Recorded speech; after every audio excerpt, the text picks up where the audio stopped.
Sometimes the most unexpected arrivals carry the deepest truths. There's nothing quite like the moment when a stranger walks into your world and changes everything you thought you knew about yourself. On a sacred winter night in 9th century Norway, a mysterious young woman stumbles into Jarl Einar's great hall during the holiest feast of the year. She's barefoot, shivering, and speaking Latin, the language of monks and holy books that these Viking warriors have only heard during their raids on Christian monasteries. Every man in the hall believes she's either cursed or mad, except for one. Halvar the Giant recognizes every word she speaks, and what she's saying chills him to the bone. She speaks of storms at sea, broken ships, and visions that seem to predict their future.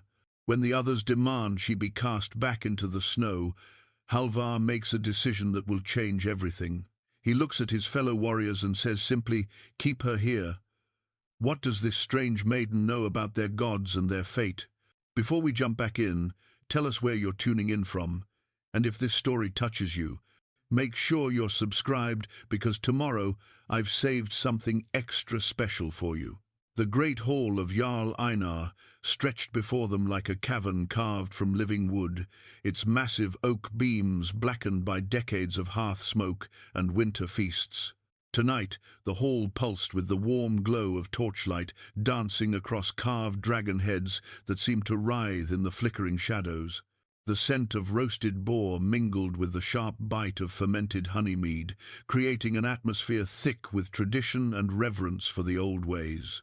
Halvar Eriksson sat at the high table, his massive frame making even the sturdy oak chair groan beneath his weight.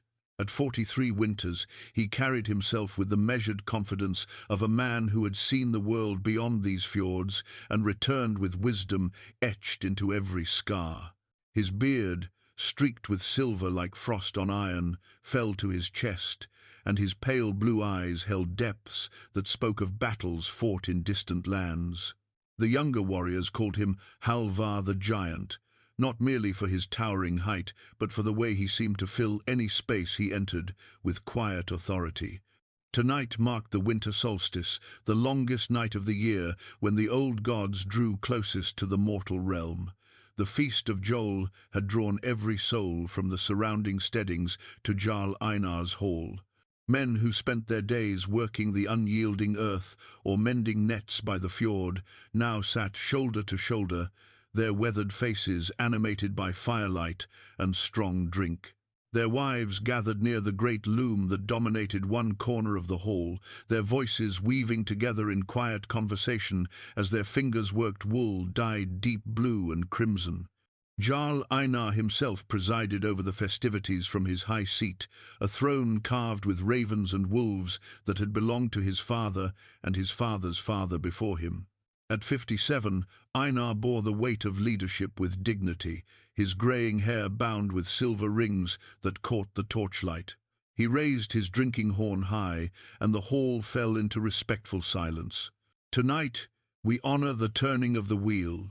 Einar's voice carried easily across the hall, trained by years of addressing men before battle.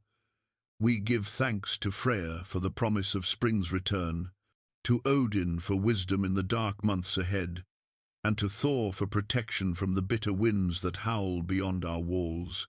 The assembled crowd raised their own horns and cups, voices joining in the ancient words that had been spoken by their ancestors since time beyond memory. Halvar drank deeply, tasting honey and herbs, feeling the familiar warmth spread through his chest. Yet beneath the comfort of ritual, something restless stirred in his soul. The years of raiding had ended for him nearly a decade ago, when he chose to settle on a piece of fertile land near the coast, rather than continue following the whale road to distant shores. His 3 sons, Eric, Björn, and little Olaf, sat at a nearby table with their mother, Astrid. She caught his eye across the hall and smiled, her face still beautiful despite the lines that marked their 20 years together. At 38, she carried herself with the quiet strength that had first drawn him to her, the daughter of a successful trader who could read the Latin of merchant contracts and speak 3 languages fluently. Eric, his eldest at 19, already showed promise as a warrior, his frame beginning to match his father's imposing build. Björn, 16, possessed his mother's quick mind and gentle nature, more suited to the law-speaker's craft than the warrior's path. 8-year-old Olaf alternated between hero worship of his older brothers and mischievous pranks that reminded Halvar achingly of his own youth. But tonight, watching his family celebrate among their neighbors and kinsmen, Halvar felt the weight of unspoken secrets pressing against his ribs like stones. The years of raiding had taken him far beyond the familiar waters of home, to the green shores of Ireland and the stone monasteries of Britain. He had seen things in those distant lands that challenged everything he had learned at his father's knee, about the gods, about honor, about the nature of the world itself. The monks he had fought spoke of a different god, one who commanded love rather than fear, sacrifice rather than conquest. Their books, those strange volumes filled with careful script that took weeks to create, contained stories that echoed the old tales of his people, yet differed in crucial ways. During the long sea voyages home, lying in his sleeping furs under stars that seemed to wheel in patterns too vast for mortal understanding, Halvar had found himself pondering questions that had no easy answers. A burst of laughter from the lower tables drew his attention back to the present moment. Young Thorsten, barely old enough to grow a proper beard, was regaling his companions with an embellished tale of his encounter with a particularly stubborn goat. The older men listened with indulgent smiles, remembering their own youth when every small adventure seemed worthy of saga.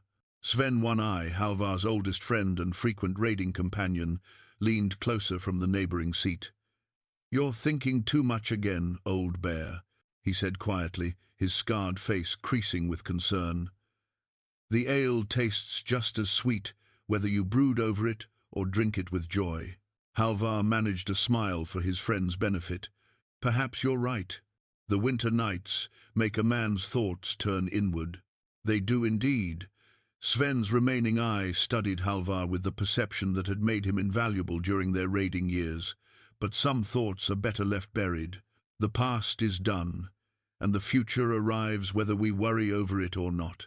Before Halvar could respond, a commotion near the hall's great doors drew every eye in the room. The massive oak portal, bound with iron and carved with protective runes, stood slightly ajar, despite the bitter wind that howled beyond. Someone had entered during the toasts, but no proper guest would arrive so late without sending word ahead. Jarl Einar set down his drinking horn and gestured to two of his house guards, who moved toward the entrance with hands resting casually on sword hilts. The conversation in the hall dropped to whispers, then to silence, as every person present turned their attention to the shadowed doorway. What emerged from that darkness would have seemed like a vision from the other world, if not for the very real snow that melted from her bare feet onto the rush-strewn floor. A young woman, perhaps 20 summers old, stepped into the torchlight, with movements that spoke of exhaustion and cold that had seeped into her very bones. Her dark hair hung loose and damp around her shoulders, and her simple woolen dress, once white, but now stained with travel, clung to her slight frame. But it was her eyes that made every warrior in the hall take unconscious notice. They held a depth of knowledge that seemed at odds with her youthful appearance, as if she had looked upon things that aged the soul beyond the reckoning of mere years. When she opened her mouth to speak, her voice carried clearly across the silent hall, despite its obvious weakness. "Pax vobiscum," she said, and then continued in the flowing cadences of Latin, her words forming meanings that struck Halvar like physical blows to his chest. "Veni per tempestatem et mare, vidi navem fractam et viros morientes, Deus me misit ad vos." The silence that followed her words stretched taut as a bowstring. Most of the assembled Vikings had heard Latin before, during raids on monasteries and trading encounters with Christian merchants, but none save Halvar understood the weight of what she had just proclaimed. She spoke of storms and shipwreck, of dying men and divine mission, in a language that belonged to their enemies and victims. Murmurs began to ripple through the crowd, voices rising with each passing moment as fear and superstition took hold. "She speaks the tongue of the White Christ," someone whispered loudly. "A curse upon our house." Others began making the sign of Thor's hammer, ancient gestures of protection against hostile magic. Einar rose from his throne, his face grave with responsibility. "Who are you?" "Maiden. How do you come to speak the words of the southern god in my hall on this sacred night?" The young woman turned her strange, knowing eyes upon the Jarl, and when she spoke again, her Latin came interspersed with broken Norse, as if she struggled to find the right words in their language. "I am—" She paused, searching, then continued in Latin with a word that made Halvar's blood run cold. "Ancilla Domini, serva Dei, handmaiden of the Lord, servant of God." The hall erupted in voices raised in alarm and anger. Warriors reached for weapons that weren't there. Tradition demanded that no blade be drawn during the sacred feast, while others called for her immediate expulsion into the killing cold of the winter night. Only Halvar remained silent, his mind racing as memories of distant monasteries and learned monks flooded back with uncomfortable clarity. He understood every word she had spoken, and the implications terrified him more than any enemy he had ever faced in battle. The chaos that followed the maiden's declaration threatened to tear the sacred feast apart. Voices rose in harsh discord as warriors demanded answers that none could provide. Some called for her immediate banishment, others whispered of dark magic and Christian curses, while a few of the older men muttered about omens and the displeasure of the gods. Halvar watched the scene unfold with growing unease, his massive hands clenched into fists beneath the table. The young woman stood swaying in the doorway, exhaustion evident in every line of her body, yet she maintained an otherworldly composure that only deepened the mystery surrounding her arrival. When she stumbled slightly, catching herself against the doorframe, something silver glinted briefly at her throat before disappearing again beneath her sodden dress. "Enough!" Jarl Einar's voice cut through the tumult like an axe through kindling. The hall fell silent once more, though the tension remained thick as smoke. "We are civilized people, not wolves to tear at defenseless prey. Whatever this maiden's purpose, she will be treated with the honor due to any guest who seeks shelter from the storm." "Guest?" Old Gunnar struggled to his feet, his arthritic joints protesting the movement. As the settlement's most respected law speaker, his words carried weight equal to the Jarl's own. "This creature speaks the tongue of our enemies on the most sacred night of the year. Her very presence defiles the feast of Jol." Murmurs of agreement rippled through the crowd, but Einar held up his hand for silence. "The law is clear, Gunnar. Hospitality must be offered to any who seek it, regardless of their origins or beliefs. To do otherwise would invite the wrath of the gods far more surely than any foreign words."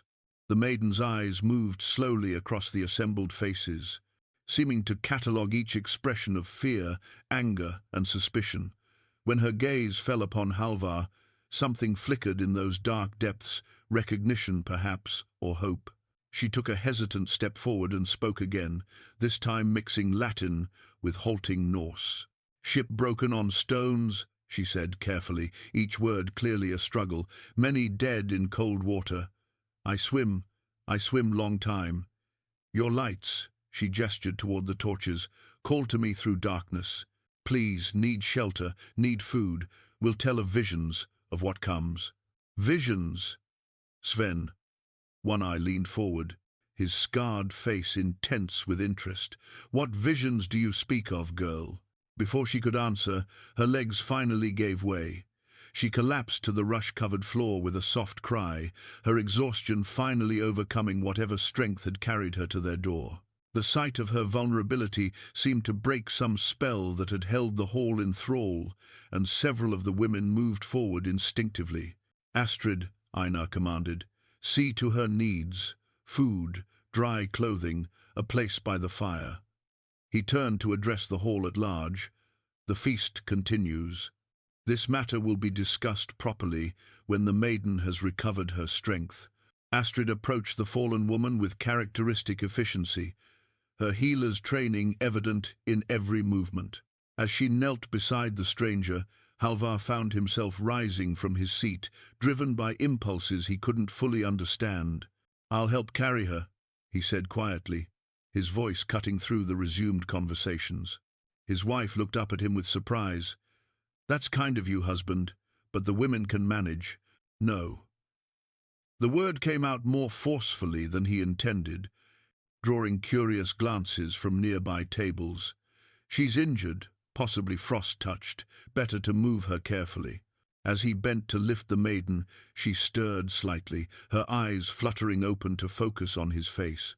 Her lips moved, forming silent words in Latin that only he could understand. "Tu intelligis, tu sis veritatem." You understand. You know the truth. The words hit him like a physical blow. How could she possibly know that he comprehended her language? He had been careful throughout the evening to show no recognition of her Latin speech, to maintain the same expression of confusion that marked every other face in the hall. Yet somehow she had seen through his deception.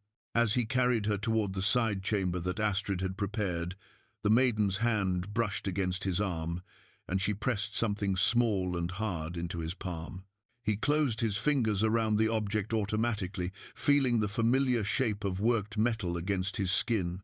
Not until he had settled her onto the pile of furs that would serve as a bed did he dare glance at what she had given him. It was a small iron key, blackened with age and worn smooth by countless hands. Etched into its surface were symbols that made his breath catch in his throat, not Norse runes, but the careful script of monastic writing. He had seen such keys before, during raids on Irish monasteries, where they guarded the great books that contained the Christians' most sacred knowledge. "What troubles you, husband?"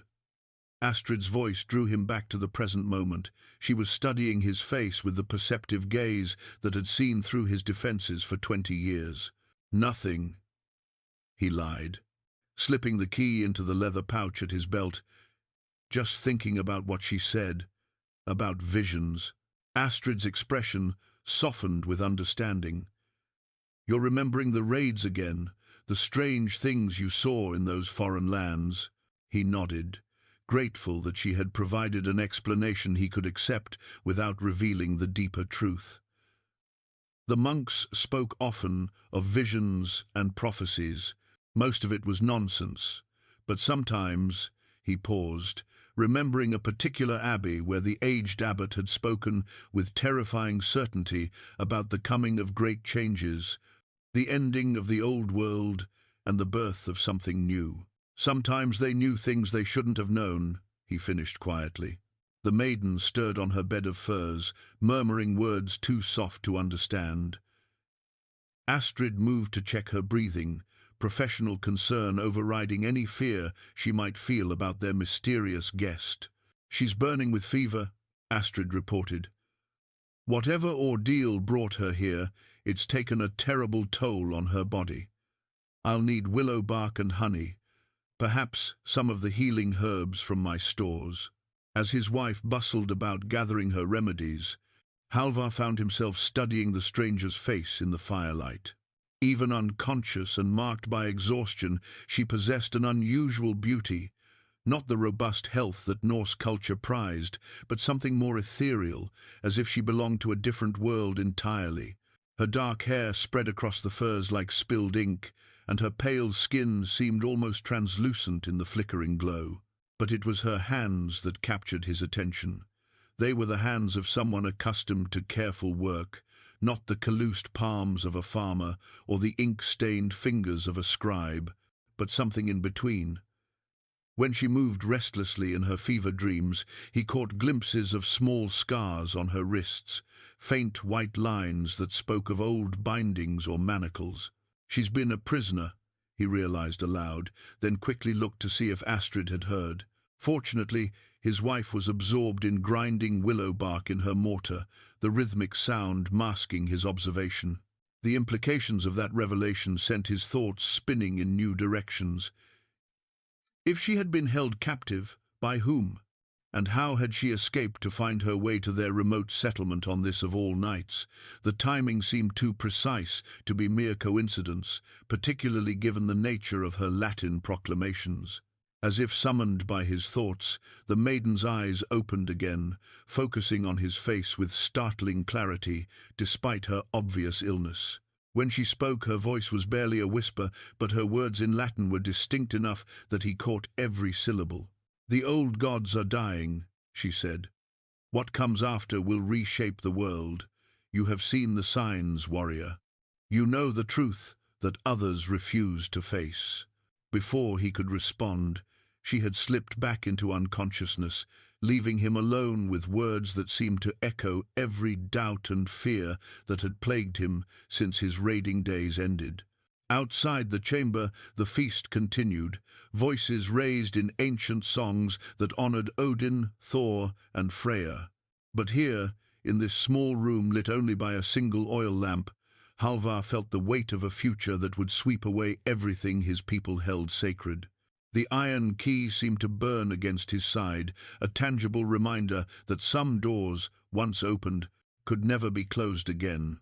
Dawn crept across the fjord like a reluctant guest, painting the sky in shades of pearl and rose that seemed almost apologetic after the intensity of the previous night. Halvar stood at the edge of his property, watching the sun struggle above the mountains, while his breath formed small clouds in the bitter air. Sleep had eluded him entirely, his mind churning with questions that had no comfortable answers. The iron key felt heavy in his palm as he turned it over, studying the intricate script etched into its surface. The symbols were definitely monastic Latin, but older than anything he had encountered during his raiding years. The metal itself showed signs of great age, its surface worn smooth by generations of handling. Whatever door this key had once opened, it had been important enough to guard carefully through years of upheaval. "You're up early, even for you." Astrid's voice carried across the frost-covered ground as she approached from the house, a steaming cup of herbal tea in her hands. She had always possessed an uncanny ability to sense when his thoughts turned dark. "Couldn't sleep," he admitted, accepting the warm cup gratefully. The tea tasted of mint and honey, with an underlying bitterness that spoke of willow bark. "How is she?" "The fever broke just before dawn. She's sleeping naturally now, which is a good sign." Astrid moved to stand beside him, her shoulder brushing against his arm in a gesture of quiet support. She spoke more words in that foreign tongue while the fever raged. "You seem to understand some of it." It wasn't quite an accusation, but Halvar knew his wife too well to miss the question hidden in her observation. After 20 years of marriage, Astrid could read his expressions like runes carved in stone. He had always been careful to hide his knowledge of Latin from everyone except Sven, who had shared enough of those raiding experiences to understand the need for discretion. "A few words," he said carefully. "Nothing that made much sense. Fever talk, mostly." Astrid studied his profile in the growing light, her intelligent eyes missing nothing. "The children are asking questions. Eric wants to know if she's some kind of vulva come to prophesy doom. Björn is curious about her language. You know how he loves puzzles. And little Olaf is convinced she's a sea witch who can call storms." Despite his troubles, Halvar found himself smiling at his youngest son's imagination. "And what do you tell them?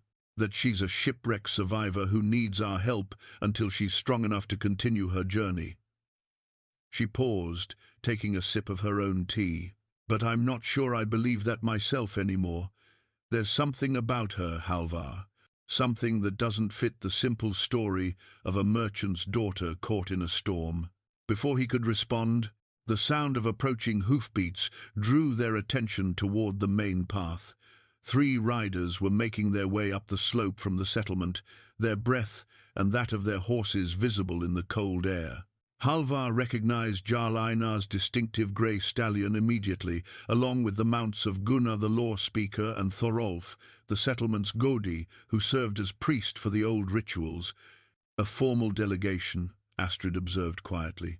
They've come to discuss our guest. The three men dismounted near Halvar's threshold, their expressions grave with purpose. Einar wore his authority like a well-fitted cloak, while Gunnar leaned heavily on his walking stick, his aged face creased with disapproval. Thorolf, younger than the others but carrying the weight of spiritual responsibility, clutched a leather satchel that undoubtedly contained items of religious significance. Halvar Eriksson, Einar began formally, we've come to speak with you about the maiden who sought shelter in your home. She is welcome here as long as necessary, Halvar replied, matching the Jarl's formal tone. The law of hospitality demands no less. Gunnar snorted his displeasure. The law was written for normal circumstances, not for creatures who speak curses in foreign tongues. I've consulted the old records, and there are precedents for expelling those who bring spiritual contamination to our lands. What records? Astrid stepped forward, her voice sharp with challenge. I've never heard of such precedents. Ancient laws, Thorolf interjected, his voice carrying the authority of religious conviction. From the time when our ancestors first encountered the followers of the White Christ, there are rituals for cleansing communities that have been exposed to their magic. Halvar felt anger building in his chest, but he forced his voice to remain level. Magic? She's a half-drowned girl who barely survived a shipwreck. What magic do you see in exhaustion and fever? The magic of words that should not be spoken in a hall sacred to the old gods, Gunnar replied firmly. Her very presence during the feast of Jarl was an affront to our ancestors and our traditions. Einar raised his hand for silence. Enough. I didn't come here to relitigate last night's events.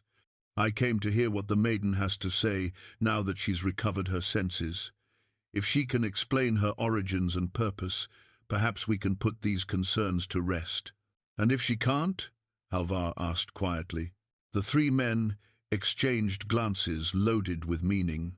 It was Thorolf who answered, his voice heavy with reluctant certainty. Then she must be judged by the old laws. If her presence threatens the spiritual safety of our community, we have no choice but to act accordingly. The implication hung in the cold air like a blade waiting to fall. Halvar understood perfectly what they meant by acting accordingly. Exile into the winter wilderness was effectively a death sentence for someone without proper clothing or supplies. I see, he said finally. And when do you propose to conduct this judgment? Today, at midday, in the great hall, Einar replied. Every free man of the settlement will have a voice in the decision. It's only fair that the entire community participate in determining her fate. As the delegation prepared to leave, Gunnar lingered for a moment, his rheumy eyes fixed on Halvar's face. You've always been a man of honor, Halvar Eriksson. Don't let misplaced compassion cloud your judgment. Some battles are too important to lose for the sake of one stranger. After they had gone, Astrid turned to her husband, with worry etched clearly on her features. They mean to condemn her, don't they? This trial is just a formality. Halvar nodded grimly. Thorolf has been looking for an opportunity to demonstrate his authority as Godi. A foreign woman speaking Christian Latin during our holiest feast is the perfect target. What will you do? The question hung between them like a challenge.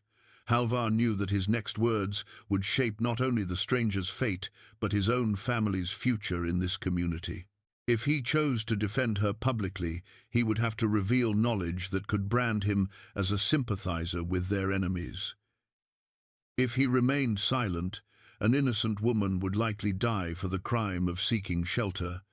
The iron key seemed to pulse with warmth against his palm, reminding him of doors that led to unknown destinations.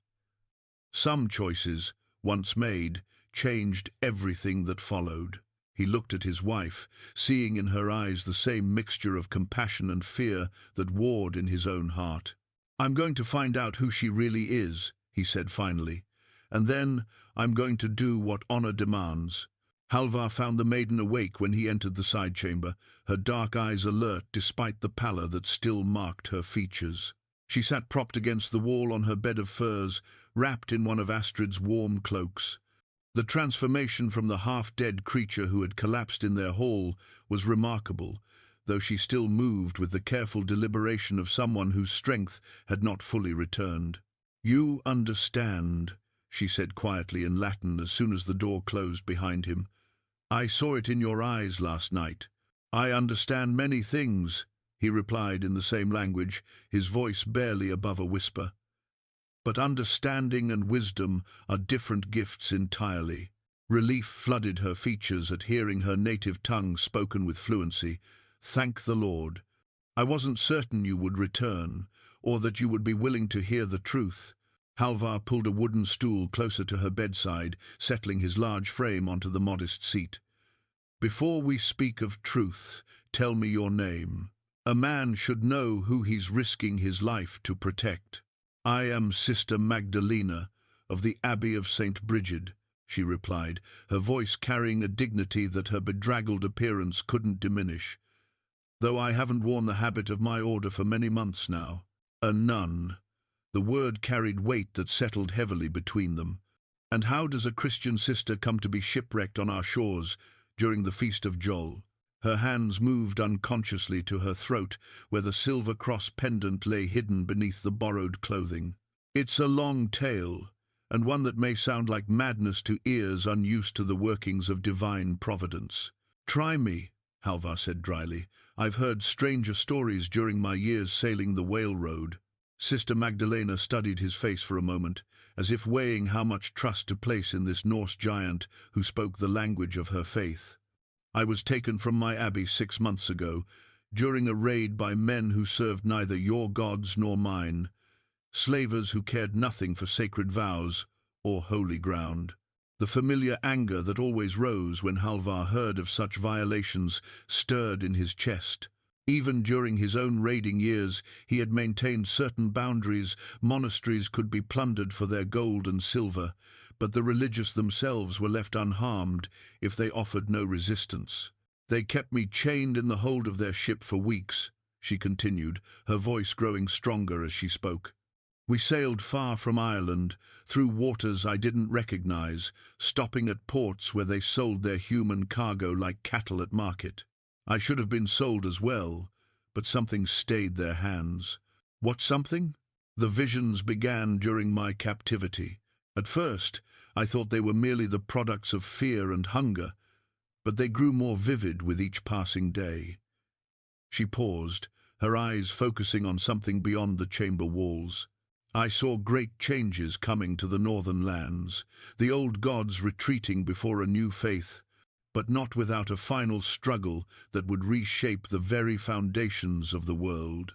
Halvar felt the iron key pressing against his side, its presence a tangible reminder of mysteries yet unsolved. "These visions, they came to you in dreams?" "Sometimes in dreams, but more often during my waking hours.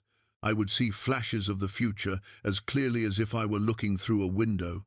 Ships with cross-marked sails, filling fjords that had never seen Christian prayers. Great halls where Norse jarls knelt before altars dedicated to Christ. And you," she fixed her gaze on his face with startling intensity, "I saw you, Halvar Eriksson, standing at the center of a great choice that would echo through generations." The words sent a chill through him that had nothing to do with the winter cold seeping through the chamber walls. "I know many things about you. I know you once stood in the library of the Abbey of Glendalough, reading from books that should have been foreign to your eyes. I know you spoke with Brother Columba about the nature of God and the destiny of souls. I know you carry guilt for deeds done in the heat of battle and wisdom gained at a price too high to reckon." Each revelation struck him like a physical blow. The memories she described were private ones, moments he had shared with no living soul except the Irish monk who had died of plague 3 years after their conversation. There was no earthly way she could possess such detailed knowledge of his past. "How?" he whispered. "The same power that brought me to your door last night, through storm and shipwreck that should have claimed my life. The same power that placed the key in my possession when I most needed it. She reached into the folds of her borrowed cloak and produced an identical iron key to the one he carried, its surface bearing the same ancient script. Brother Columba entrusted this to me before he died, along with instructions that seemed meaningless until I saw your face in the great hall. Halvar pulled his own key from his belt pouch, holding it up so that both artifacts caught the lamplight. The similarity was unmistakable, but more than that, when the two pieces of metal came close to each other, he could swear he felt some subtle vibration, as if they recognized their kinship. "What doors do they open?" he asked. "Not doors of wood and iron," Sister Magdalena replied. "These keys unlock knowledge that was hidden away when the old world began its transformation. Maps to sacred places, records of prophecies that span centuries, and instructions for those who would serve as bridges between the dying age and the one being born." Outside the chamber, Halvar could hear his family beginning their daily routines. Astrid's voice drifted through the walls as she directed the boys in their morning chores, the familiar sounds of a household that had known peace for many years. That peace now hung in the balance, threatened by revelations that could tear apart everything he had built. "The trial begins at midday," he said quietly. "The Godi and the law speaker have already decided your fate. They mean to condemn you as a bringer of curses. I know." Her acceptance of the situation carried a serenity that spoke of deep faith, "but I also know that you will not let that happen. The visions have shown me that much, even if they haven't revealed how you will prevent it." Halvar closed his fist around both keys, feeling their weight like a promise and a burden combined. "What you ask of me, speaking in your defense, revealing what I know, it will mark me as a traitor to my own people, or as a prophet preparing them for inevitable change." Sister Magdalena's voice carried gentle conviction. "The choice is yours, as it has always been. But choose knowing that the future of faith in these lands may hang in the balance." Through the chamber's small window, the sun climbed higher, marking the passage of precious time. Soon, very soon, he would have to stand before his neighbors and kinsmen and decide which truth deserved his loyalty, the comfortable certainties of the past, or the challenging possibilities of what was yet to come. The great hall bore little resemblance to the joyous feast venue of the previous night. Gone were the decorative hangings and ceremonial drinking horns, replaced by the stark formality of a legal proceeding. Long benches had been arranged in careful rows, with Jarl Einar's high seat positioned to overlook the assembly, like the bench of judgment it had become. Every free man of the settlement had gathered, their faces grave with the weight of the decision they were expected to make. Halvar entered the hall with Sister Magdalena walking beside him, her head held high despite the hostile stares that followed their progress. Astrid had provided her with clean clothing, a simple blue dress that had once belonged to their daughter who died in infancy, and braided her dark hair in the Norse fashion. The transformation was remarkable, but it couldn't disguise the otherworldly quality that seemed to emanate from her very presence. "She looks almost normal," Sven One Eye murmured as they took their places on one of the benches. "If not for those eyes of hers, you might mistake her for any trader's daughter." Halvar nodded absently, his attention focused on reading the mood of the assembled men. Many faces showed the carefully neutral expressions of those who had already made up their minds, but were willing to go through the motions of fair judgment. Others displayed open hostility, particularly among the younger warriors who saw any foreign influence as a threat to their traditional way of life. Thorolf the Godi rose from his place near the high seat, his ceremonial staff of office gleaming with polished bronze fittings. As the settlement's religious authority, he would present the case against the stranger, while Gunnar would ensure that proper legal procedures were followed. The arrangement heavily favored conviction, as Halvar had expected. "Free men of this settlement," Thorolf began, his voice carrying easily across the hall, "we gather today to address a matter that strikes at the very heart of our community's spiritual safety. Last night, during the sacred feast of Jol, a stranger appeared among us, speaking words in the tongue of our enemies, uttering what can only be described as curses against our gods and our way of life. Sister Magdalena's hand found Halvar's arm, her fingers pressing gently against his sleeve. When he glanced at her, she shook her head slightly, a warning against speaking too soon. She wanted to hear the full scope of the accusations before they responded. The words she spoke, Thorolf continued, were in the Latin of the White Christ's followers. This is the same tongue used by the monks who curse our warriors when they defend our lands against Christian expansion. The same tongue that accompanies the strange rituals these foreigners use to steal the loyalty of good Norse men and women. A murmur of agreement rippled through the assembly. Many of the men present had participated in raids against Christian settlements or had heard tales from those who did. The association between Latin and their enemies was deeply ingrained in their collective memory. Gunnar stood next, leaning heavily on his walking stick. The law is clear on such matters. Any person who brings spiritual contamination into our community must be judged according to ancient precedent. If they cannot prove their innocence through trial by ordeal or combat, they must be expelled to prevent further corruption of our people. And what form should this trial take? Jarl Einar asked, though his tone suggested he already knew the answer. Trial by fire, Thorolf replied immediately. If the gods protect the innocent, she will emerge unharmed. If she is indeed a servant of the enemy's magic, the flames will reveal the truth. Halvar felt his blood turn to ice.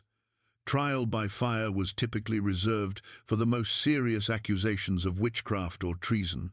The accused would be required to carry a piece of red-hot iron for a prescribed distance or walk barefoot across glowing coals. Even if someone survived such an ordeal, the burns often proved fatal within days from infection and shock.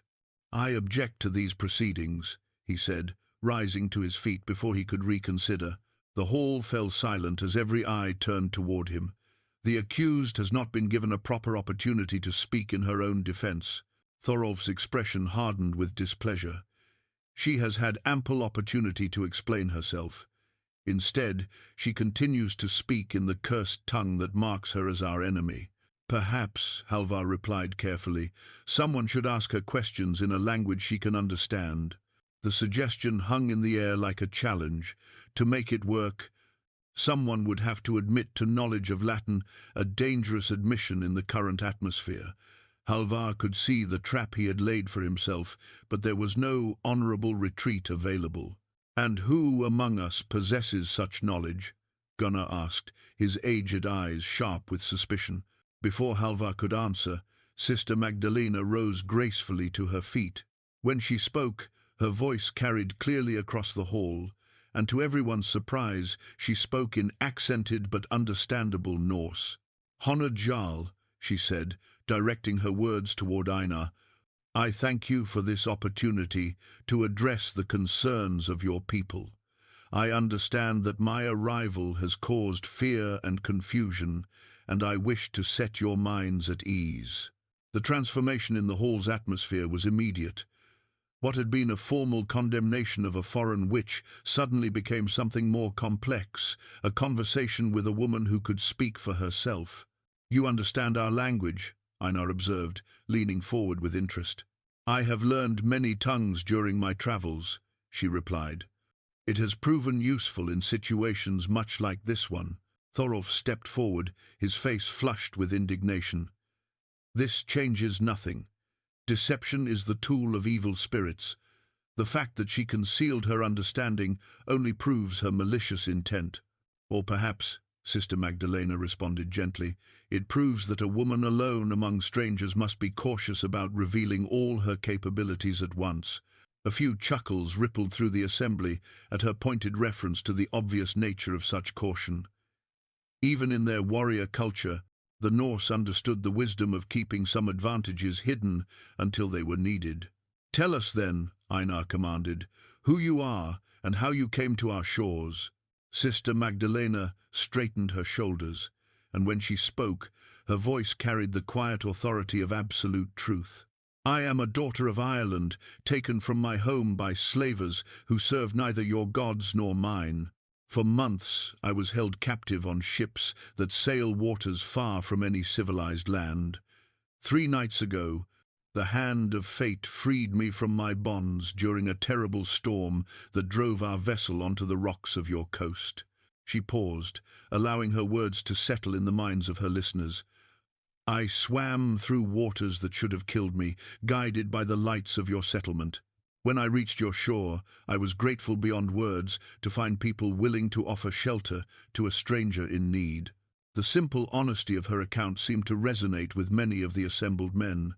These were people who understood the dangers of the sea and the value of hospitality to shipwreck survivors. The mood in the hall had shifted perceptibly, but Thorolf was not willing to let his authority be undermined by sympathy for a compelling story. He struck his ceremonial staff against the wooden floor 3 times, the sharp sound demanding attention. "Pretty words," he declared, his voice carrying the weight of religious conviction, "but they do not explain why she chose to speak the cursed Latin during our most sacred feast. Nor do they account for the dark omens that have followed her arrival." "What omens?" Sister Magdalena asked, genuine curiosity in her voice. Thorolf's eyes glinted with triumph. "The milk in 3 households has soured overnight, despite the cold that should preserve it. Old Henrik's prize bull has refused to eat since dawn, and Bjorn the smith reports that his forge fire keeps dying, no matter how he tends the coals." Murmurs of concern rippled through the assembly. In a community where daily survival depended on the favor of gods and spirits, such signs could not be dismissed lightly. Even men who might have been inclined toward mercy found themselves reconsidering in the face of apparent supernatural evidence. "These are indeed troubling events," Sister Magdalena acknowledged calmly. "But might there not be simpler explanations? Milk sours when vessels are not properly cleaned. Animals refuse food when they sense their owner's distress. And forge fires die when the smith's mind is elsewhere, distracted by unusual events."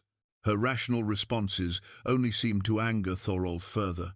"You dismiss the clear signs of divine displeasure as mere coincidence? I suggest that fear has a way of creating the very problems it seeks to avoid," she replied. "When people expect curses, they often find them in the ordinary challenges of daily life." Halvar watched the exchange with growing admiration for the nun's composed handling of what was essentially a trap. She was walking a delicate line between defending herself and avoiding any admission that might confirm suspicions about her religious beliefs. "You speak like one trained in the arts of persuasion," Gunnar observed, his legal mind analyzing her responses. "Where did a simple merchant's daughter learn such skills?" For the first time, Sister Magdalena hesitated. The question struck at the heart of her deception, forcing her to choose between maintaining her false identity and revealing truths that would certainly doom her. "I was educated in a convent," she said finally, her voice quiet but clear. "My family sent me there when I was young, believing it would provide safety and learning." The admission sent a shock through the assembly like lightning through summer air. Even those who had been inclined to show her mercy now drew back with expressions of horror and revulsion. A convent meant Christianity, and Christianity meant everything their culture defined as foreign, threatening, and corrupt. "A Christian nun," Thorolf breathed, his voice thick with vindicated triumph. "She admits it openly. The corruption stands revealed for all to see." "I admit to receiving an education," Sister Magdalena replied firmly. "I admit to learning languages and the healing arts. I admit to studying the written word and the keeping of records. If these constitute crimes in your eyes, then I am guilty as charged." Her defiant dignity in the face of certain condemnation stirred something deep in Halvar's chest. He had seen the same quality in Irish monks who faced death with quiet courage, secure in their faith despite the hatred of their captors. It was a quality he had always respected, even when it belonged to his enemies. "The law is clear," Gunnar pronounced, his voice heavy with the weight of tradition. "Those who serve the White Christ cannot be permitted to remain among us. Their very presence invites divine retribution upon our entire community." Wait. The word escaped Halvar's lips before he could stop it. Every head in the hall turned toward him, and he felt the weight of expectation pressing down like a physical force. "Before we proceed with judgment, I would ask the accused a direct question." Jarl Einar nodded permission, though his expression showed surprise at Halvar's intervention. "You say you were educated in the Christian faith," Halvar said carefully. "Do you still practice their rituals? Do you pray to their God and follow their teachings?" Sister Magdalena studied his face intently, as if trying to read the motivation behind his question. When she answered, her voice carried the ring of absolute truth. "I pray to the God of my understanding, yes. I seek to live according to principles of compassion and service to others. But I do not seek to impose my beliefs on anyone else, nor do I claim that my path is the only righteous one." "And yet," Thorolf interjected angrily, "you spoke their sacred words in our sacred space. How do you explain such blasphemy?" "The words I spoke were words of peace," she replied. "I said, 'Peace be with you,' because I hope to convey my peaceful intentions.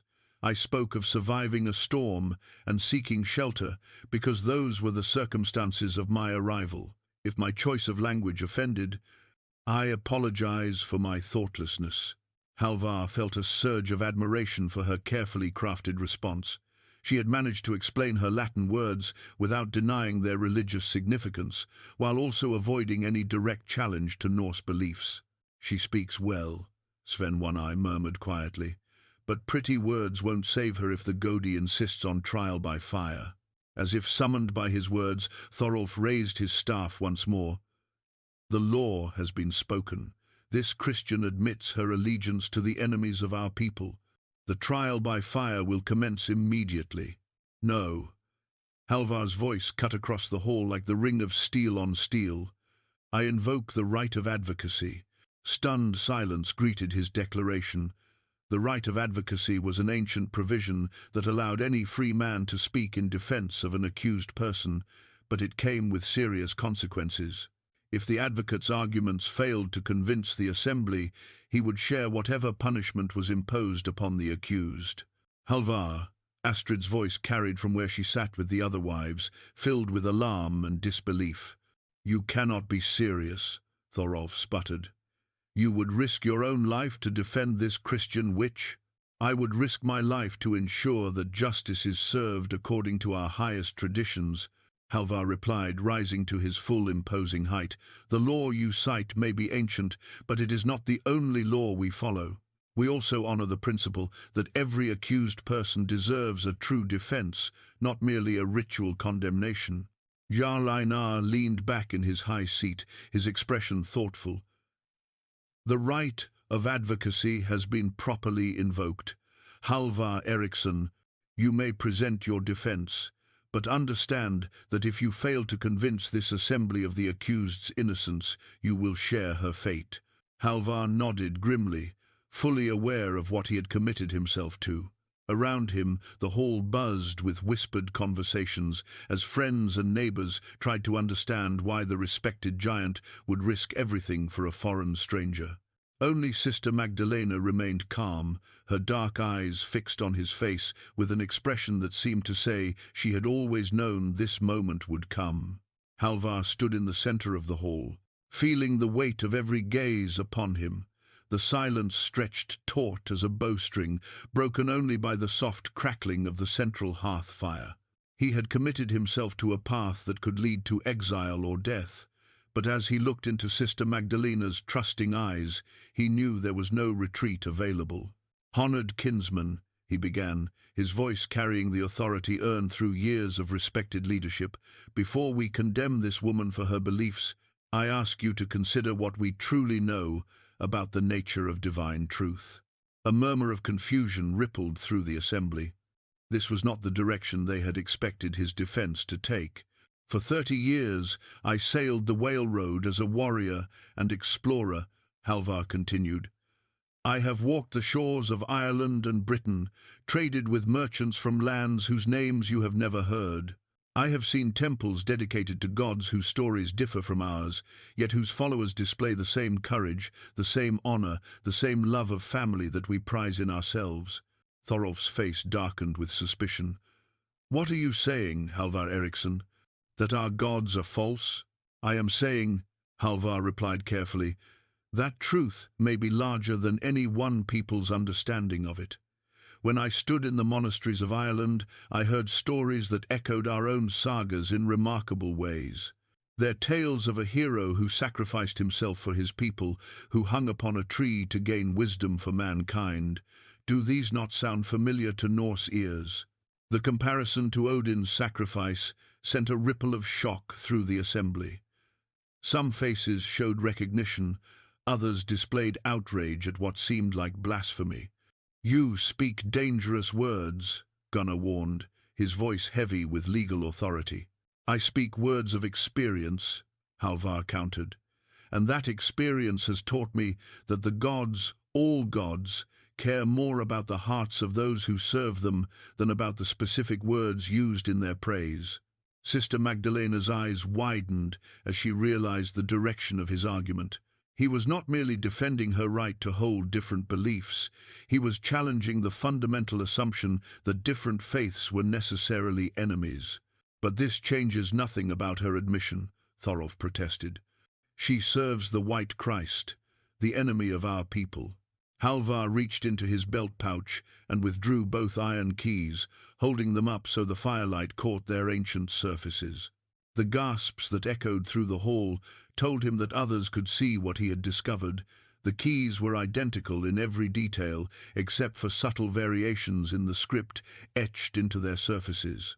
These keys were given to me and to Sister Magdalena by the same Irish monk, he announced, his voice carrying across the suddenly silent hall. Brother Columba, a man who spent his final years studying the connections between different faiths rather than emphasizing their divisions. The revelation sent shockwaves through the assembly. Not only was Halvar admitting to extended contact with Christian clergy, but he was suggesting some kind of planned collaboration. You knew her before, Einar said, his voice carefully neutral but his eyes sharp with intelligence. This entire encounter was arranged. No, Sister Magdalena interjected quickly. We had never met before last night, but Brother Columba foresaw that our paths would cross, and he prepared us both for that meeting. Prophecy, Thorolf spat. Christian witchcraft, disguised as divine revelation, or wisdom, Halvar replied firmly. The same wisdom that allows our Volur to see glimpses of future events, or that grants the sight to certain bloodlines among our people. Brother Columba possessed knowledge that transcended the boundaries between faiths. He held up his key again, pointing to specific symbols etched into its surface. These markings are not purely Christian. Look closely, and you will see runes from our own tradition woven into the Latin script. Brother Columba believed that all true wisdom springs from the same source, regardless of the language used to express it. Young Eric rose from his place among the younger men, his face flushed with confusion and anger. Father, what are you saying? That we should abandon our gods for the foreign faith of our enemies? I am saying that our gods may be leading us toward a future we cannot yet fully understand, Halvar replied, meeting his son's gaze steadily. Change comes whether we welcome it or fight against it. The question is whether we will meet that change with wisdom or with blind hatred. The hall erupted in voices raised in argument, some supporting Halvar's unexpected perspective, while others condemned it as treachery. Above the tumult, Jarl Einar's voice cut through the chaos like a blade. Silence. The authority in his voice restored order, though the tension remained thick enough to cut with a knife. Halvar Eriksson, you ask us to believe that this woman's arrival is part of some divine plan that transcends our traditional understanding of the gods. What proof do you offer beyond the word of a dead Irish monk? Halvar felt the moment of ultimate risk approaching. Everything he had built, everything he had achieved, hung in the balance of what he said next. "I offer the proof of my own experience," he said quietly. "During my final raid on the monastery of Glendalough, Brother Columba spoke to me of visions he had received. He described this night, this hall, this very moment with accuracy that could only come from divine inspiration." He paused, letting the weight of his words settle in the minds of his listeners. "He told me that a choice would come, a choice between clinging to the old ways as they died or helping to birth something new that honored the best of both traditions. He said that a woman would arrive speaking words of peace in a foreign tongue, and that her presence would force us to decide what kind of people we truly wished to be." Sister Magdalena stepped forward, her voice adding weight to his testimony. "Brother Columba also gave me a message to deliver, should I survive to reach this place.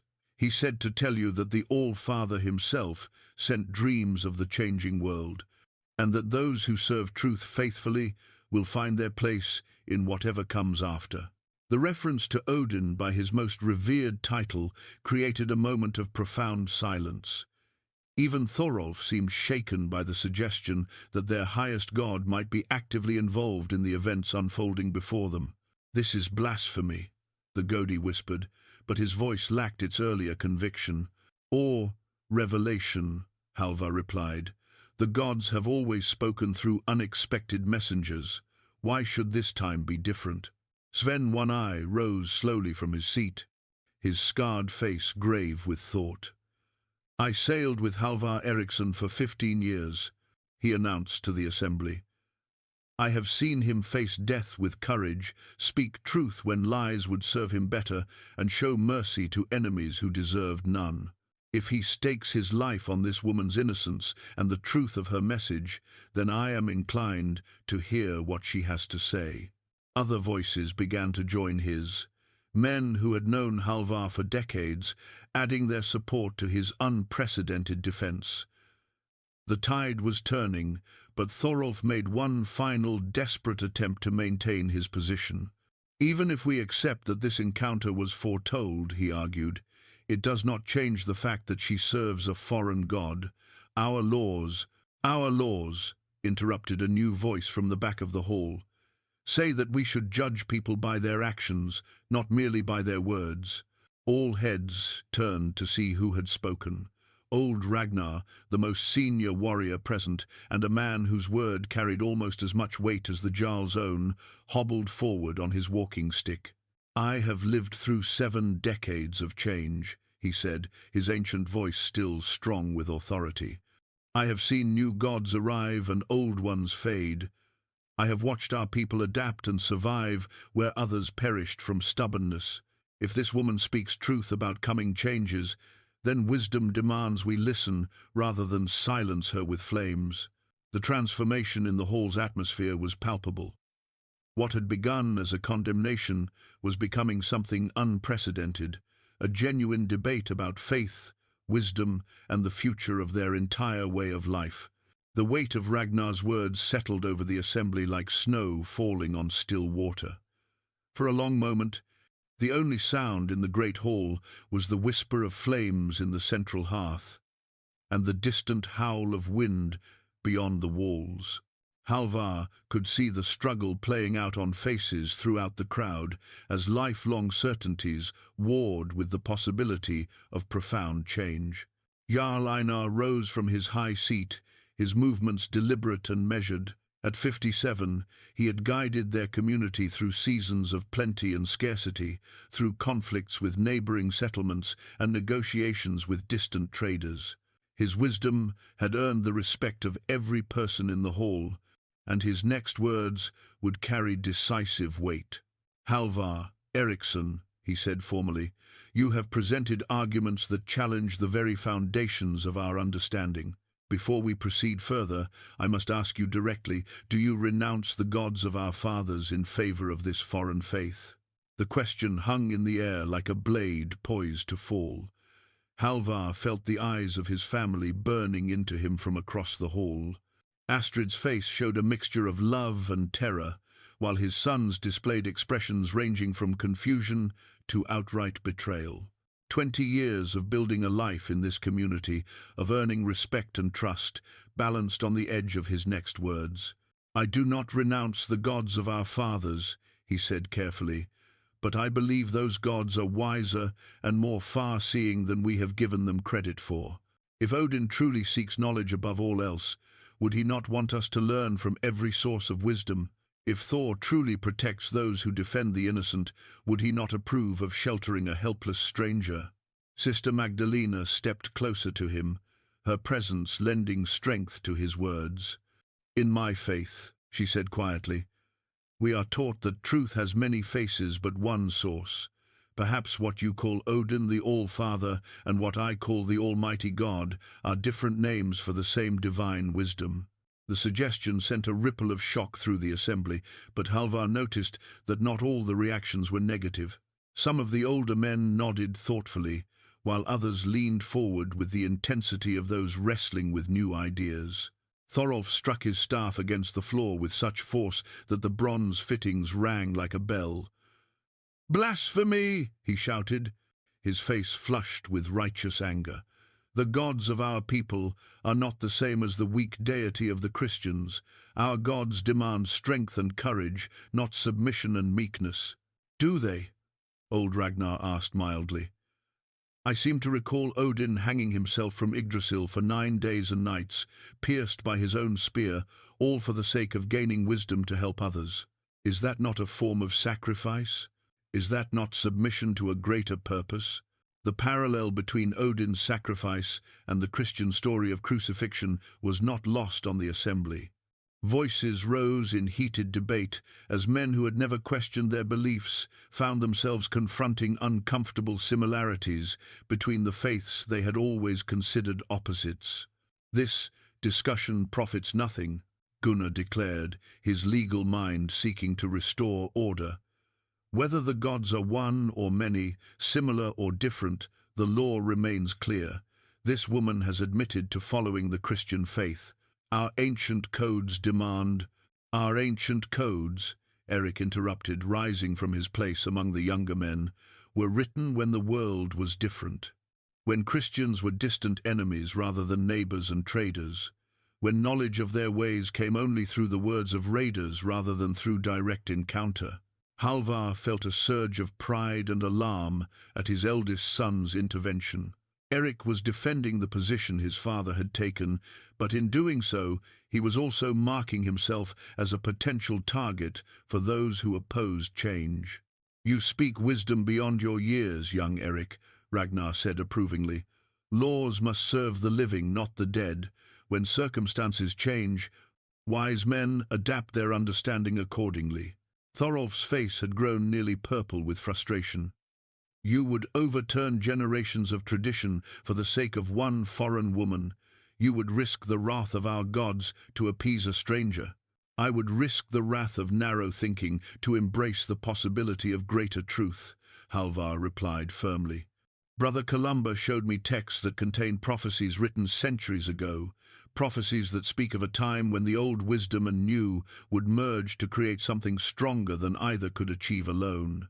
He reached into his pouch again, withdrawing a small piece of parchment that Sister Magdalena had given him during their private conversation. The vellum was old and stained, covered with carefully inscribed text in both Latin and runic script. "This is one of those prophecies," he announced, holding the parchment high enough for all to see. Brother Columba translated it from texts that predate the arrival of Christianity in Ireland. It speaks of a time when the ravens of the north would carry the white dove in their wings, and the thunder god would make peace with the Prince of Peace. Sister Magdalena's voice joined his, clear and strong, as she translated the Latin portions aloud in Norse. "It says that the change would come not through conquest, but through understanding, not through the sword, but through the joining of wisdom traditions that honor both strength and compassion." The impact of her translation was immediate and profound. Several men who had been skeptical now leaned forward with intense interest, while others drew back as if from a dangerous flame. "Prophecies can be interpreted many ways," Gunnar said cautiously.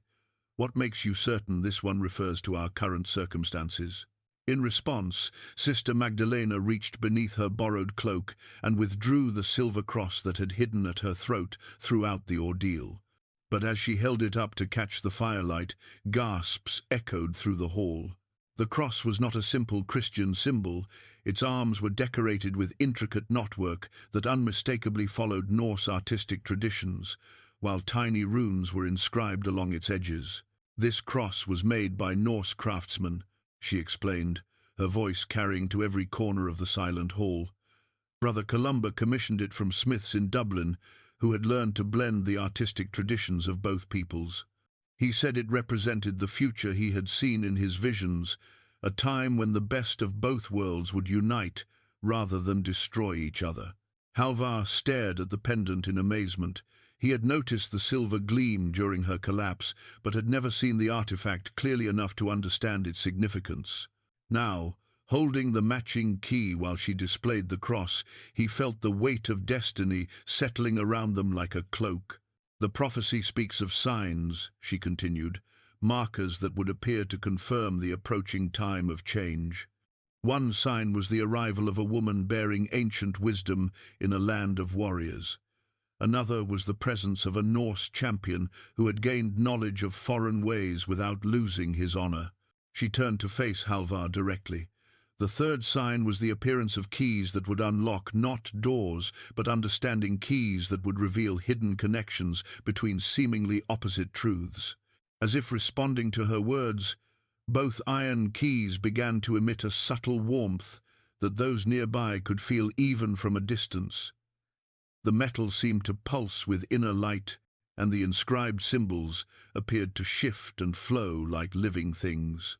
"Sorcery," Thorolf whispered, but his voice lacked conviction. "Miracle," countered Ragnar firmly. "I have lived long enough to recognize the touch of the divine when it manifests before my eyes." Young Björn rose from his place beside his mother, his face bright with the excitement of intellectual discovery. "Father, the symbols on the keys, they're not just Norse and Latin mixed together. They're a completely new form of writing that combines both traditions into something unified." The observation from his scholarly son added another layer to the growing sense that they were witnessing something far beyond ordinary human planning. The coincidences were mounting beyond the realm of possibility, suggesting forces at work that transcended the immediate conflict. "What happens now?" Einar asked quietly. "If we accept that these events are divinely ordained, if we acknowledge that change may be inevitable, what action should we take?" Sister Magdalena and Halvar exchanged glances, both understanding that they had reached the moment of ultimate choice. The assembly was balanced on the knife's edge between acceptance and rejection, between embracing an uncertain future and clinging to familiar certainties. "The prophecy speaks of a test," Sister Magdalena said finally. "A moment when the community would be asked to demonstrate their faith in divine guidance by taking an action that required complete trust." "What kind of test?" Sven asked, his battle-scarred face showing the wariness of a man who had survived many conflicts. Halvar felt the iron key growing warm in his palm as understanding flooded through him. "The keys," he said quietly. "The prophecy says they will unlock understanding when used together at the proper time and place." "Used how?" Einar demanded. "Where?" Sister Magdalena's eyes had taken on the distant look of one seeing beyond the present moment. When she spoke, her voice carried the authority of absolute certainty. "Tonight, when the moon reaches its highest point, we must take the keys to the sacred grove where your ancestors held their most important rituals. There, beneath the ancient oak that has stood for centuries, we must place both keys into the earth at the base of the tree. And then," Thorolf asked, despite himself, "then we will discover whether the gods truly approve of the path before us." She replied simply, "The prophecy says that if the divine will supports this joining of traditions, the tree will bloom despite the winter cold. If not—" She paused, meeting the eyes of every person in the hall. "If not, Then I will submit to whatever judgment you deem appropriate." The silence that followed her words was absolute and profound, broken only by the beating of hearts and the whisper of breath in the frigid air. The sacred grove lay shrouded in moonlight and winter silence, its ancient oak standing like a sentinel against the star-scattered sky. For generations beyond counting, the tree had served as the spiritual heart of the settlement, its massive trunk bearing the carved symbols of countless rituals, and its spreading branches offering sanctuary to both gods and mortals seeking divine wisdom. Tonight, the entire community had gathered in the grove's natural amphitheatre, their breath forming silver clouds in the bitter air. Torches planted in the frozen ground created a circle of dancing light around the great tree, while the moon above cast everything in ethereal silver. The solemnity of the moment pressed down upon them like the weight of history itself. Halvar stood at the base of the oak with Sister Magdalena beside him, both iron keys warm in his closed fist. The warmth had grown stronger as they approached the sacred site. Until now, the metal felt almost alive against his skin. Around them, the assembled faces showed a mixture of anticipation, fear, and desperate hope. "This is madness," Thorolf muttered, though he had come despite his objections, "to risk divine wrath based on the words of a foreign prophet." "The risk was always ours to take," Jarl Einar replied quietly. "If we reject this test, and the gods meant us to accept it, are we not equally guilty of defying divine will?" Astrid approached through the crowd, her face pale with worry but her steps firm with resolve. "Whatever happens," she said to Halvar, "know that your family stands with you. We have seen your honor and wisdom for 20 years. We trust your judgment now." Eric and Björn flanked their mother, both young men having chosen to support their father despite the potential consequences. Even 8-year-old Olaf stood nearby, his eyes wide with the gravity of events he couldn't fully understand but knew were momentous. Sister Magdalena raised her voice to address the gathering. "Before we proceed, I want every person here to understand what we attempt. This is not Christian magic or Norse sorcery. This is a request for divine guidance that transcends the boundaries between faiths. We ask the source of all wisdom, whatever name you give it, to show us the path forward." "And if the tree does not bloom?" asked Gunnar. "If the gods remain silent?" "Then I will accept exile or death as payment for my presumption," she replied simply, "and Halvar will be freed from any association with my fate." "No," Halvar said firmly, "we undertook this together, and we will face the consequences together. If the gods reject what we have proposed, then perhaps I have been wrong to question the old ways." Old Ragnar hobbled forward, leaning heavily on his walking stick. "In my long life, I have seen the gods work in ways that seemed harsh at the time, but proved wise in the fullness of years. Whatever happens tonight, we will face it as a people united in seeking truth." The moon had reached its zenith, casting the sacred oak in brilliant silver light. Sister Magdalena nodded to Halvar, and together they approached the massive tree trunk. The bark was ancient and deeply furrowed, marked with runes carved by generations of worshippers who had sought divine guidance in this holy place. At the base of the tree, where the great roots disappeared into the frozen earth, Halvar could see the depression that tradition claimed had been formed by the footsteps of Odin himself when he visited the mortal realm. Tonight, that sacred space would serve as the testing ground for prophecies older than memory. Halvar knelt in the snow, feeling its cold bite through his woolen leggings. Sister Magdalena knelt beside him, her borrowed cloak spread around her like the wings of some supernatural being. The keys in his hand had grown so warm that he could feel their heat through his thick gloves. "Together," she said quietly. They placed their hands side by side in the depression at the tree's base, feeling for the exact spot where the prophecy commanded them to place the keys. The earth beneath the snow was frozen hard as iron, but as their hands touched the ground, Halvar felt something shift, not in the physical world, but in some deeper realm where mortal actions could echo through eternity. He opened his fist, revealing both keys lying against his palm. In the moonlight, their surfaces seemed to glow with inner fire, the inscribed symbols writhing like living things.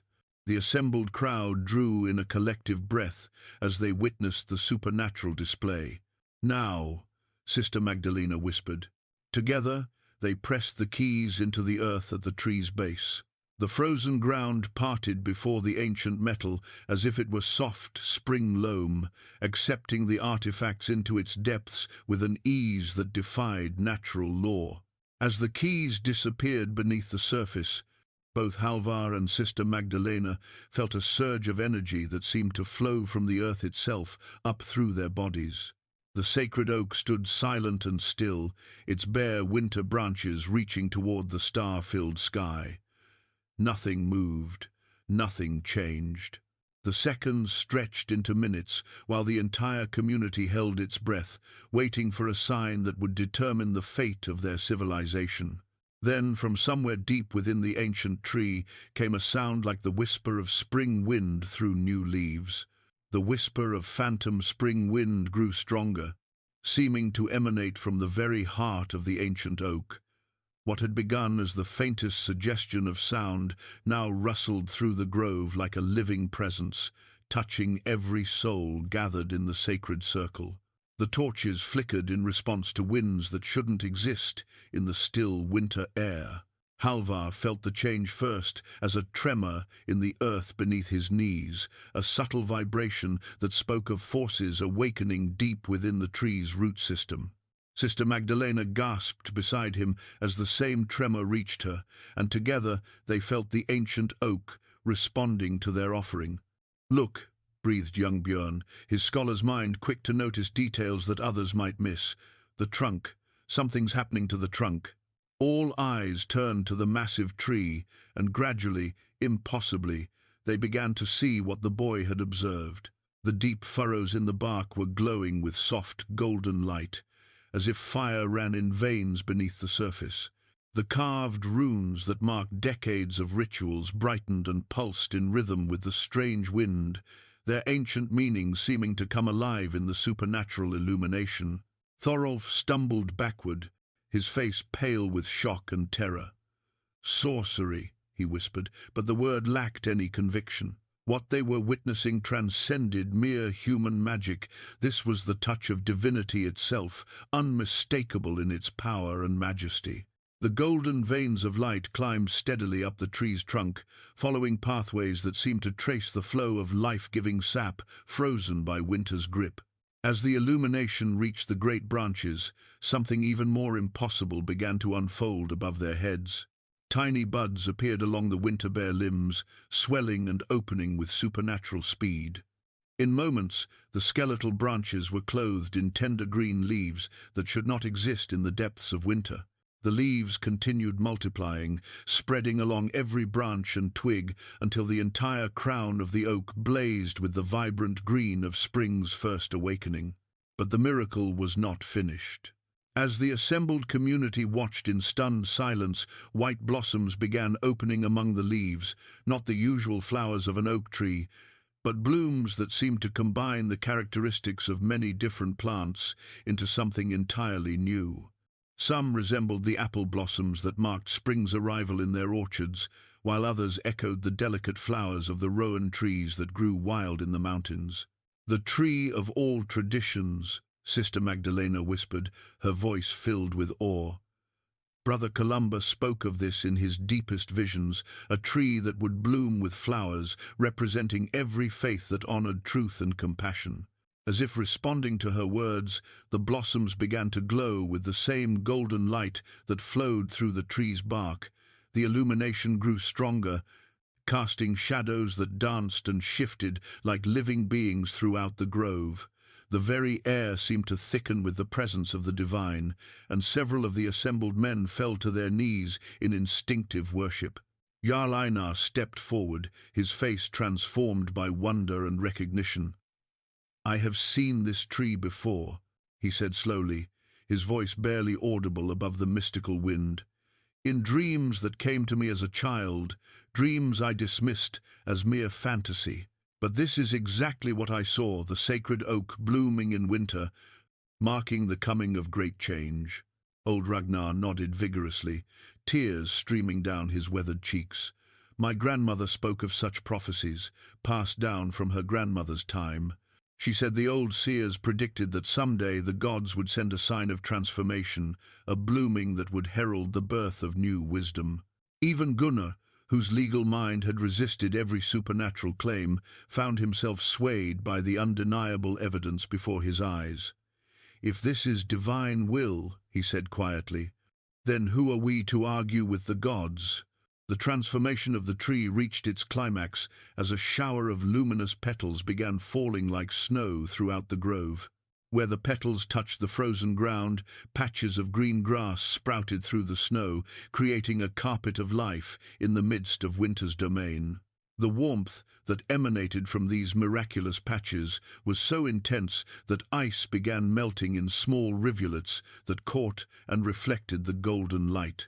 Thorolf, his religious authority, challenged by forces beyond his understanding, made one final attempt to maintain his position. He declared, though his voice shook with uncertainty, "Evil spirits sometimes disguise themselves as divine messengers." His words were answered by a sound that silenced every doubt, the clear, sweet call of a nightingale somewhere in the transformed branches above. In the depths of a Norse winter, with snow covering the ground and ice forming on the fjords, the song of a bird that should not exist filled the grove with music that spoke directly to every human heart. Sister Magdalena rose slowly to her feet, her face radiant with joy and vindication. "The prophecy is fulfilled," she announced to the assembly. "The gods have spoken their approval of the path we have chosen. The old ways and the new shall grow together like branches of the same tree, strengthening each other rather than destroying what came before." Around the grove, voices began to join in prayer, some in the ancient Norse tongue calling upon Odin and Thor, others in Latin praising the Christian God, and many simply offering wordless gratitude to whatever divine force had blessed them with this miraculous sight. The sacred oak stood transformed in their midst, a living symbol of unity that would forever change their understanding of faith, tradition, and the mysterious ways of divine providence. 3 months after the night that changed everything, Halvar stood once again in the sacred grove, watching the morning sun filter through leaves that had remained green despite the harsh winter that followed. The miraculous oak had become a place of pilgrimage, drawing visitors from settlements throughout the fjords who came to witness the tree that bloomed in defiance of natural law. The changes in their community had been gradual but profound. Where once there had been rigid adherence to tradition, now there was thoughtful discussion about which customs served their highest good and which might be adapted to embrace new wisdom. The great hall that had once echoed only with tales of Norse heroes now sometimes hosted readings from Christian texts, while the Christian prayers offered by Sister Magdalena often incorporated acknowledgments of the Norse gods who had blessed their unusual union. "Father," Eric approached through the dappled sunlight, his grown man's frame now matching his father's impressive height.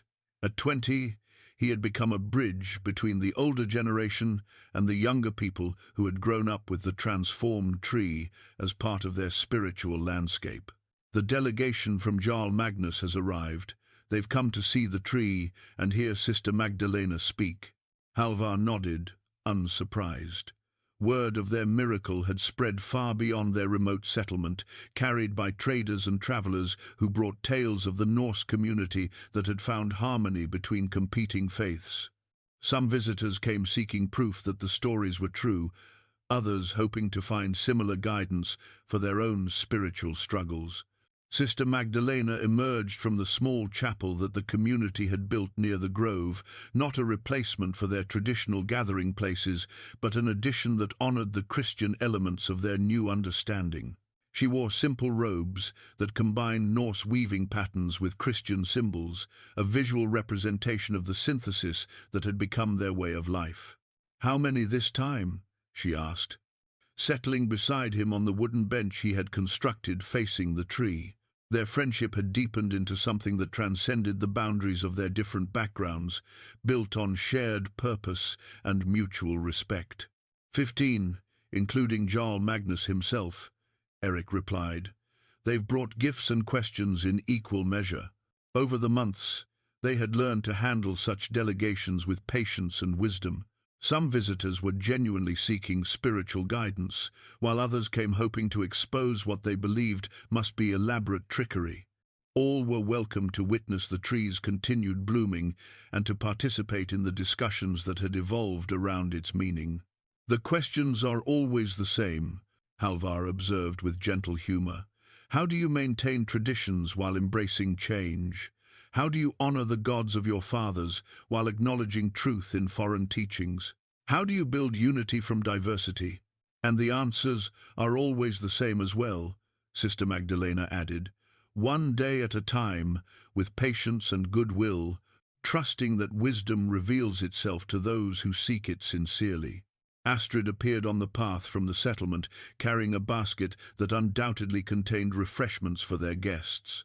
At 41, she had grown into her role as the community's unofficial diplomat, possessing the perfect combination of warmth and intelligence needed to help visitors understand their unusual arrangement.